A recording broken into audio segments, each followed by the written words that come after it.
ನಮಸ್ಕಾರ. GTV news ಕನ್ನಡಕ್ಕೆ ಸ್ವಾಗತ. ನಾನು ನಿಮ್ಮ ವೆಂಕಟೇಶ್. ಶಾಸಕ HC ಬಾಲಕೃಷ್ಣರವರು ಮಾಗಡಿ ತಾಲೂಕಿನ ಕಲ್ಯ ಗ್ರಾಮ ಪಂಚಾಯಿತಿ ವ್ಯಾಪ್ತಿಯಲ್ಲಿನ ಹಲವಾರು ಗ್ರಾಮಗಳಲ್ಲಿ ಅಭಿವೃದ್ಧಿ ಕಾಮಗಾರಿಗಳಿಗೆ ಶಂಕುಸ್ಥಾಪನೆ ನಡೆಸಿದರು. ಈ ಸಂದರ್ಭದಲ್ಲಿ ಹಲವಾರು ಮುಖಂಡರುಗಳು ಹಾಜರಿದ್ದರು.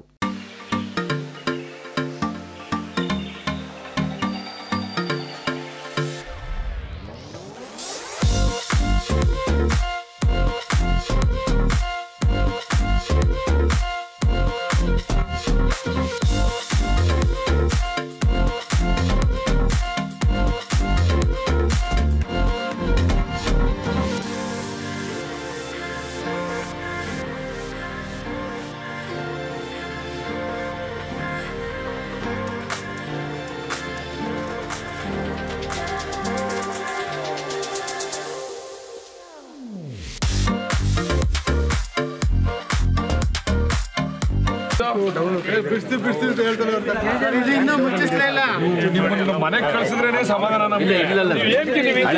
ಏನು ಅಂತ ನಾನು ಬೋರ್ವೆಲ್ ಕೊರೆಸಿ ಪಂಪು ಮೋಟರ್ ಬಿಡಿಸಿದ್ದೀನಿ ಸರ್. ಅದು ಹಳೆ ಟ್ಯಾಂಕ್ ಎರಡು ನೋಟ್ ಮಾಡ್ಕೊಳ್ಳೋವಲ್ಲ. ಹಳೆ ಟ್ಯಾಂಕ್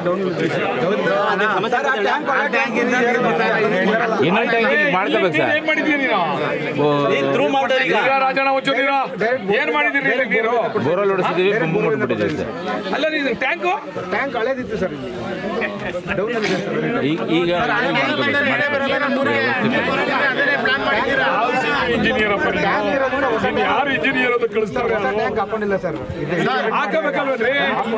ಆಯ್ತು, ಈಗ ಸೇವಿಂಗ್ಸ್ ಎಲ್ಲ ಹಾಕೊಳ್ಳಿ ಅಂತ ಹೇಳಿದ್ರು. ಅದನ್ನೇ ಪ್ಲಾನ್ ಸೇವಿಂಗ್ಸ್ ಅಮೌಂಟ್ ಅಲ್ಲಿ ಹಾಕೊಳ್ರಿ. ತಗೊಳ್ರಿ ಒಂದು ಟ್ಯಾಂಕರ್ನ, ಒಂದು ಟ್ಯಾಂಕ್ ತಗೊಳ್ರಿ. ಇಲ್ಲೇ ಕಟ್ಟೋಣ ತಗೊಳ್ರಿ. ಏನಾಯ್ತು? ಇಲ್ಲ ಬಟ್ಟೆ ಕಟ್ಬೋದಲ್ರಿ?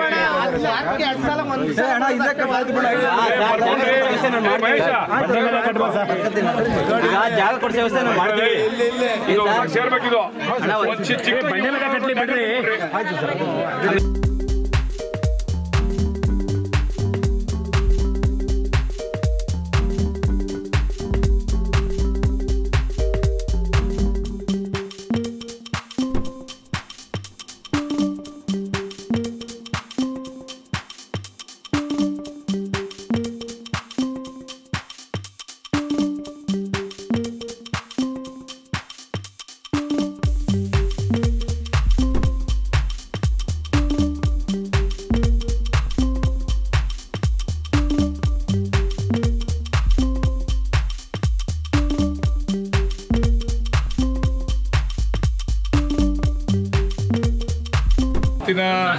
ಕಾರ್ಯಕ್ರಮದ ವಿಶೇಷತೆ ಅಂತಂದರೆ ಸನ್ಮಾನ್ಯ DK ಸುರೇಶ್ ಅವರ ಸಹಕಾರದಿಂದ ಹಲವಾರು ಅನುದಾನಗಳನ್ನು ಅವರು MP ಆಗಿದ್ದಂಥ ಸಂದರ್ಭದಲ್ಲಿ ಏನು ಮಂಜೂರಾತಿಯನ್ನು ಕೊಡಿಸಿದ್ರು.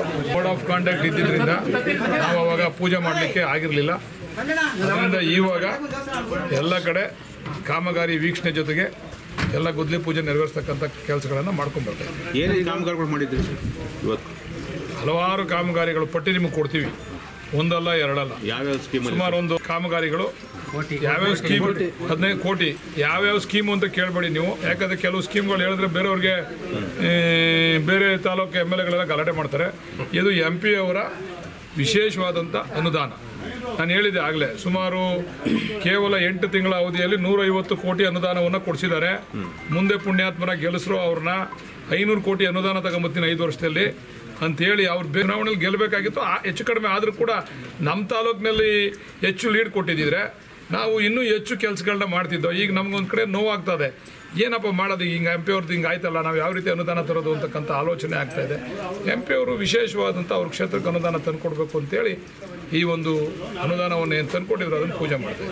ಪೆಟ್ರೋಲ್ ಬೆಲೆ ಏರಿಕೆ, ಡೀಸೆಲ್ ಪೆಟ್ರೋಲ್ ಬೆಲೆ, ಗ್ಯಾಸ್ ಬೆಲೆ ಏರಿಕೆ BJP ಅವ್ರು ಮಾಡಿಲ್ವಾ? ಪಾಪ ಅವ್ರ ವಿರೋಧ ಪಕ್ಷದವ್ರು ಅವ್ರ ಕೆಲಸ ಮಾಡ್ತವ್ರೆ, ಮಾಡಲಿ ತೊಂದರೆ ಇಲ್ಲ. ಅದನ್ನು ಸರಿದೂಗಿಸ್ತಕ್ಕಂಥ ಕೆಲಸನ ನಮ್ಮ ಮುಖ್ಯಮಂತ್ರಿಗಳು, ನಮ್ಮ ಸರ್ಕಾರ ಮಾಡ್ತಾರೆ. ಈಗಾಗಲೇ ಚಾಲನೆ ಕೊಟ್ಬಿಟ್ಟಿದ್ದೀವಿ. ಈಗಾಗಲೇ ಹಣ 20 ಕೋಟಿ ಬಿಡುಗಡೆ ಆಗಿದೆ. ಕೋಟೆ ಮತ್ತು ಕೆಂಪೇಗೌಡನ ಕೋಟೆ ಮತ್ತು ಕೆಂಪಾಪುರದ ಕೆಂಪೇಗೌಡರ ಸಮಾಧಿ ವಿಚಾರವಾಗಿ ಈಗಾಗಲೇ ಬಿಡುಗಡೆ ಆಗಿದೆ. ಆಗಸ್ಟ್ ಈಗಾಗಲೇ ಟೆಂಡರ್ ಪ್ರೊಸೆಸಿಂಗಲ್ಲಿ ನಡೀತಾ ಇದೆ. ಆಗಸ್ಟ್ ತಿಂಗಳಲ್ಲಿ ಕೋಟೆನ ಪ್ರಾರಂಭ ಮಾಡ್ತೀವಿ. ಶುಕ್ರವಾರ ಸನ್ಮಾನ್ಯ ನಮ್ಮ ಜಿಲ್ಲಾ ಉಸ್ತುವಾರಿ ಸಚಿವರಾದಂಥ ರಾಮಲಿಂಗ ರೆಡ್ಡಿ ಅವರು ಕೃಷಿ ಸಚಿವರಾದಂಥ ಸನ್ಮಾನ್ಯ ಚಲರಾಯಸ್ವಾಮಿ ಅವರು ಅವರಿಬ್ಬರು ಕೂಡ ಶುಕ್ರವಾರ ಬರ್ತಾರೆ. 2 VSN ಕಟ್ಟಡಗಳ ಉದ್ಘಾಟನೆಯನ್ನು ಮಾಡಿಕೊಂಡಿದ್ದೀವಿ ಅಗಲಕೋಟೆ ಮತ್ತು ಮತ್ತಿಕೆರೆಯಲ್ಲಿ. ಮತ್ತು ಇಲ್ಲಿ ನೂತನವಾಗಿ ಕೃಷಿ ಬಿಲ್ಡಿಂಗನ್ನು ಕಟ್ಟಲಿಕ್ಕೆ, ಹೊಸ ಕೃಷಿ ಬಿಲ್ಡಿಂಗನ್ನು ಕಟ್ಟಲಿಕ್ಕೆ ಮಾಗಡಿ ಪಟ್ಟಣದಲ್ಲಿ ಅದಕ್ಕೂ ಚಾಲನೆಯನ್ನು ಕೊಡ್ತಾ ಇದ್ದೇವೆ 2 ಕೋಟಿ ವೆಚ್ಚದಲ್ಲಿ. ಮತ್ತು 4.25 ಕೋಟಿ 5 ಕೋಟಿ ವೆಚ್ಚದಲ್ಲಿ ರೈತರಿಗೆ ತರಬೇತಿ ಕೊಡ್ತಕ್ಕಂಥ ಒಂದು ಸಂಸ್ಥೆಯನ್ನು ಇವತ್ತು ಚಲರಾಯಸ್ವಾಮಿಯವರವರು ನಮ್ಮ ಕ್ಷೇತ್ರಕ್ಕೆ ಮಂಜೂರಾತಿಯನ್ನು ಕೊಟ್ಟಿದ್ದಾರೆ. ಅವರಿಗೆ ನಾನು ಈ ಸಂದರ್ಭದಲ್ಲಿ ನನ್ನ ಕ್ಷೇತ್ರದ ಜನತೆ ಪರವಾಗಿ ಅವರಿಗೆ ಅಭಿನಂದನೆಗಳನ್ನ ತಿಳಿಸ್ತೀನಿ. ಅದನ್ನು ಕೂಡ ನಾನು ಹುಲಿಕಟ್ಟೆ ಗ್ರಾಮದಲ್ಲಿ ಸುಮಾರು 4 ಎಕರೆ 5 ಎಕರೆ 5 ಎಕರೆಯಷ್ಟು ಜಮೀನನ್ನು ಹಸ್ತಾಂತರ ಮಾಡಿ ಅಲ್ಲಿ ರೈತರಿಗೆ ಉತ್ತಮವಾಗಿ ತರಬೇತಿ ಕೊಡ್ತಕ್ಕಂಥ ಕಾರ್ಯಕ್ರಮಕ್ಕೆ ಚಾಲನೆಯನ್ನು ಕೊಡ್ತಾ ಇದ್ದೀವಿ. ಜೂನ್ 27ಕ್ಕೆ ಕೆಂಪೇಗೌಡ ಜಯಂತಿ ಇದೆ. ಅವತ್ತು ಕೆಂಪಾಪುರದಲ್ಲಿ ಏನಾದರೂ ಕಾರ್ಯಕ್ರಮ ಇಟ್ಕೊಂಡಿದ್ದೀರಾ ಸರ್? ನಾವೀಗಾಗಲೇ ಹೇಳಿದ್ದೀವಲ್ಲ 20 ಕೋಟಿಯನ್ನು ಮಾಮೂಲಿ ಪ್ರತಿ ವರ್ಷದಂತೆ ಅಲ್ಲಿಂದನೇ ಕಾರ್ಯಕ್ರಮ ಶುರುವಾಗ್ತದೆ.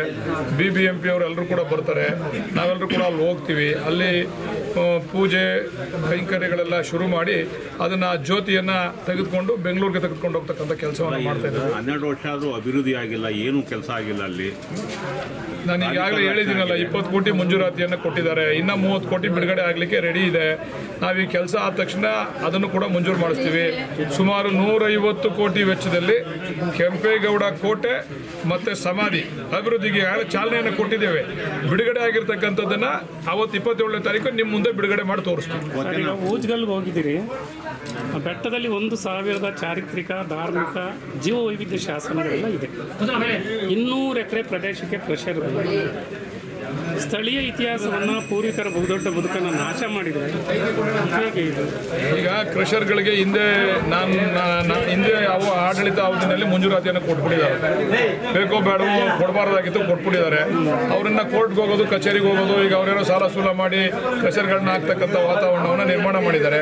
ಅದನ್ನು ಕಾನೂನಾತ್ಮಕವಾಗಿ ಯಾವ ರೀತಿ ಬಗೆಹರಿಸಬೇಕು ಕೂತ್ಕೊಂಡು ಚರ್ಚೆ ಮಾಡಿ ಬಗೆಹರಿಸ್ತಾರೆ. ಊಜ್ಗಲ್ದು ಒಂದು ಉಳಿಸ್ಬಿಡಿ ಸರ್, ಖಂಡಿತ ಉಳಿಸೋಣ. ಅದು ಆ ಥರ ಏನಾದ್ರು ಇದ್ರೆ ಐತಿಹಾಸಿಕವಾದಂಥ ಏನಾದ್ರು ಒಂದು ವಿಷಯಗಳಿದ್ರೆ ಖಂಡಿತ ನನ್ನ ಗಮನಕ್ಕೆ ತಂದು ಅದನ್ನು ಉಳಿಸ್ತಕ್ಕಂಥ ಕೆಲಸ ಮಾಡಿ. ಅಲ್ಲಿ ಇಳುವರಿ ಕಾಲೋನಿಗೆ ಏನಾದರೂ ವ್ಯವಸ್ಥೆ ಅದನ್ನು ಈಗ ಆ ಅಧ್ಯಕ್ಷ ಹತ್ರ ಮಾತಾಡಿ, ನಮ್ಮ ಮಾಜಿ ಅಧ್ಯಕ್ಷರಾದಂಥ ಅರುಣ್ ಅವ್ರ ಹತ್ರ ಮಾತಾಡಿ ಅದನ್ನು ಶಿಫ್ಟ್ ಮಾಡಬೇಕು ಅಂತೇಳಿ ಜಾಗನ ಕೂಡ ಗುರುತಿಸಿದ್ದೀವಿ. ಅವರಿಗೆ ಶಿಫ್ಟ್ ಮಾಡಿ ಎಲ್ಲ ಸೌಕರ್ಯಗಳನ್ನ ಕೊಡಿಸ್ಬೇಕು ಅಂತೇಳಿ ತೀರ್ಮಾನ ಮಾಡಿ. ಈಗ ಅವ್ರು ಮಾಡ್ಕೊಂಡಿರೋ ಭೂಮಿ ಮಾಡಿಸ್ಕೊಡಿ ಸರ್. ಇಲ್ಲ, ಅದು ಫಾರೆಸ್ಟ್ ಜಾಗ ಆದ್ರಿಂದ ಅದನ್ನು ಪರಿಶೀಲನೆ ಮಾಡ್ತೀವಿ. ಅದನ್ನು ಕೆಳಭಾಗ ಫಾರೆಸ್ಟ್ ಸ್ವಲ್ಪ ಕಾನೂನಾತ್ಮಕವಾಗಿ ಪರಿಶೀಲನೆ ಮಾಡ್ತೀವಿ. ಅದು ಗೋಮಾಳ ಆದರೆ ಖಂಡಿತ ಮಾಡಿಸ್ಕೊಡ್ತೀವಿ. ಇದು ಇವತ್ತಿನ ಮಾಗಡಿಯ ಸುದ್ದಿ ಸಮಾಚಾರ. ನಿರಂತರ ಸುದ್ದಿ ಸಮಾಚಾರಕ್ಕೆ ವೀಕ್ಷಿಸಿ ನಿಮ್ಮ GTV ನ್ಯೂಸ್ ಕನ್ನಡವನ್ನು. ವಂದನೆಗಳು.